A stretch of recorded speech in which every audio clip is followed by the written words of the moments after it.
At the center of the universe was the Galactic Tribunal, supervising every aspect of justice for the entire galaxy. It was regarded as the supreme authority, possessing the power to determine the destiny of individuals, species, and even entire civilizations. The tribunal prided itself on its unwavering commitment to cold logic, data computation, and what it called true fairness. Every decision was made in pure objectivity, founded solely on facts.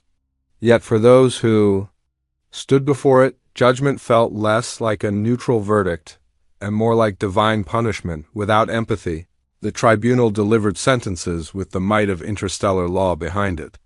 And its most feared punishment? Exile to the Deathworlds. These planets were so perilous that no sanctioned species could survive them. Scattered across the galaxy, they were hostile in every possible way. Endless storms, hungry predators, volatile environments. They weren't execution sites. They were slow, torturous ends. And today, that sentence had been handed down. John Harris, a human from Earth, stood before the tribunal. His crime, unspoken in detail, whispered only in rumors. He had defied the Empire, and for that he was now deemed an example. A lesson, a warning. John stood still as the sentence was read aloud. His expression calm, unshaken. Most species screamed, cried, begged, or passed out upon hearing such a fate. But John, he just stared, and that terrified them more than any outburst. Murmurs spread among the observers. What did this human do? Why didn't he show fear? Tribunal members exchanged concerned glances. The case was open and shut, defiance, disobedience, judgment. And yet, something felt off.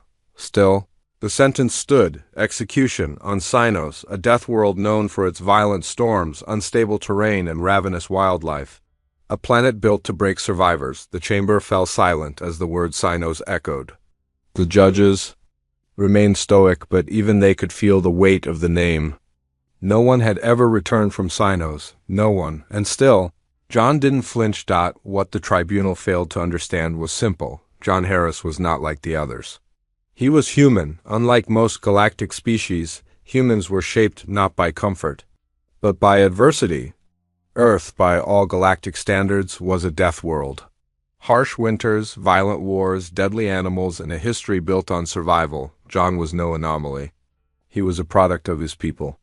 And his people had survived every trial thrown at them. The tribunal, blinded by their perception of superiority, viewed humanity as primitive, weak, inferior. They were wrong. John wasn't walking to his death. He was preparing for a challenge. As the tribunal issued the final command, John stood in silence, absorbing every word. Not as a prisoner, but as a warrior measuring the battlefield. He wasn't afraid. He was calculating. The tribunal didn't know that they hadn't sentenced a man to die. They had awakened something ancient, something powerful, something terrifying. They would soon learn the true nature of humanity. The transport ship carrying John sliced through the void, heading for Cynos. The descent was turbulent. Winds howled. Lightning tore through clouds. And John, he sat still, calm, focused. As the pod landed, the module hissed open. The heat hit instantly. The air was thick with humidity. Sharp cliffs surrounded him. Distant roars echoed from unseen beasts. John stepped out. Alone. Behind him, the escape module sealed and detached. He was now stranded, surrounded by death. This would be the end. To John, it was just the beginning. Above, monitors in the tribunal broadcasted his every move. Observers watched, expecting panic, fear, collapse. Instead, they saw strategy. John located nearby caves. He fortified the entrance, used sharp rocks to carve spikes, built traps, created a barrier. A plan. A defense. Then came the storm, tearing across the terrain with brutal force. But John, safe, sheltered, prepared. Later he sought water, studied wind patterns, found a stream, filtered it with crushed stones and fabric, stored it. The tribunal was silent. No one had ever adapted this fast. John had built a camp, a fire, a base. In hours. Then the true test arrived, a monstrous predator, eyes glowing, scales thick as armor, Claws that tore through bone emerged from the shadows. The tribunal leaned in. It had slaughtered dozens before. Surely, a human would fall, but John didn't run. He used the cave's narrow walls to limit the beast's movement. He waited. As it lunged, John sidestepped. It crashed into the stone. Dazed, John struck a spike. Driven deep into its throat, the beast collapsed. The tribunal was stunned. John stood over the corpse, breathing heavily, but alive. They had expected a victim. Instead, they saw a survivor, and John wasn't done. He skinned the creature, used its hide for protection, roasted its meat, reinforced his shelter, sharpened his weapons. He was adapting, evolving, surviving. And every tribunal member knew they had made a mistake. This wasn't justice. It was a miscalculation. They hadn't ended a rebellion. They had sparked one, and John Harris, he was just getting started. It would demonstrate that they were mistaken. They had to confront what it meant to be human, to face death, and not only survive, but thrive. After several days, the monitors displayed what no one had anticipated. John Harris was not only alive, he was flourishing. And that fact now caused increasing unease for the tribunal. Every second they watched him surviving in an environment designed to kill. The more they SQUIR the harsh conditions of Sinos, its oppressive heat, endless storms and vicious predators had claimed the lives of all who came before him. Yet John, the human, remained undeterred. While others had given in to despair and fear, John displayed a tenacity that bordered on the unbelievable. In the silent corridors of the tribunal, muttering grew louder. What had once seemed like a simple open and shut case was falling apart. Some participants began expressing doubt in hushed, confidential tones. Perhaps we miscalculated, they whispered. Perhaps this human is an anomaly. Others clung to the belief that John's survival was pure luck, that eventually no one could withstand the ruthless nature of Sinos. But beneath the surface of that logic, doubt was growing. And worse, the galaxy was watching. Word had spread. A human sentenced to death on a Deathworld was still alive. Not just alive, but thriving. The news rippled across every corner of space, stirring curiosity among countless species. Humanity, once mysterious and recently arrived on the galactic stage, was no longer a curiosity.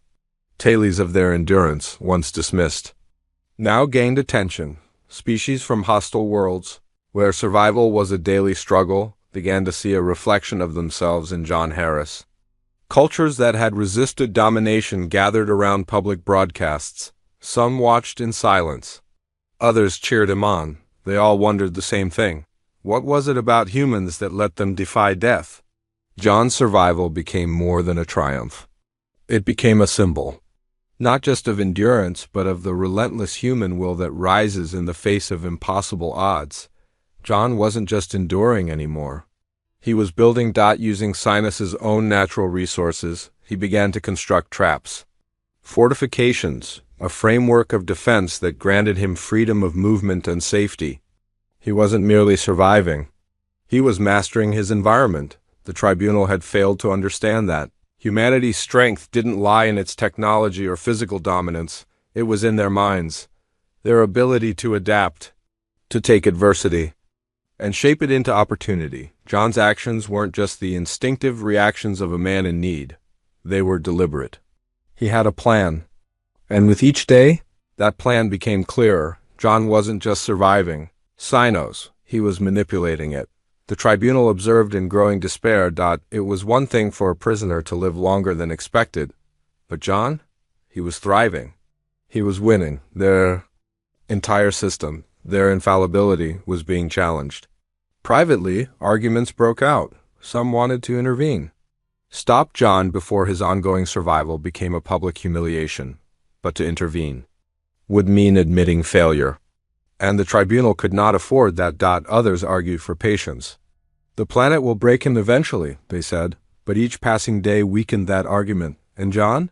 He knew he was being watched. He began sending subtle signals, a stone carving in the shape of a human hand, a deliberately arranged message in rocks. He wanted the tribunal to see He was playing with them. Not only was John surviving Sinos, he was mocking the system that had sentenced him, the judges. Once so certain, now questioned everything. What if they had been wrong, not just about John, but about all of humanity? They had assumed humans were primitive, weak, disposable. Now, they weren't so sure John's survival wasn't a statistical outlier. It was a threat, a beacon, a signal that others might follow. Weeks passed. John Harris was no longer just a man on a Deathworld. He had become a living embodiment of the strength of the human spirit. The very thing the Tribunal's logic could never comprehend. But John, he had never just been surviving. He had been planning. He wasn't just collecting resources. He was gathering specific materials, studying the terrain, studying the enemy. Sinos was dangerous, but it was rich in minerals, enough to build a crude but effective transmitter, a pulse signal, one strong enough to reach deep into the galaxy, perhaps to a human outpost or a passing ship. He built it from rocks, scavenged metals, animal parts, and components rigged together with nothing but his mind. It was primitive, but it would work, and when it did, the Tribunal panicked. They couldn't let John escape. Not after all this. Not with the eyes of the galaxy on them. They sent an elite strike team, the best, ordered to capture or kill John Harris, but by then, it was too late. John wasn't just prepared, he was waiting. They walked into a battlefield he had already mapped, trapped and transformed. He used the terrain against them. Predators he had already tamed or avoided became his weapons. Every move was calculated. And when the strike team met him face to face, John didn't run, he stood his ground, armed with nothing more than what the planet gave him, determined, deadly, human. The elite team fell, one by one, not to firepower, not to technology. But to will. And when the last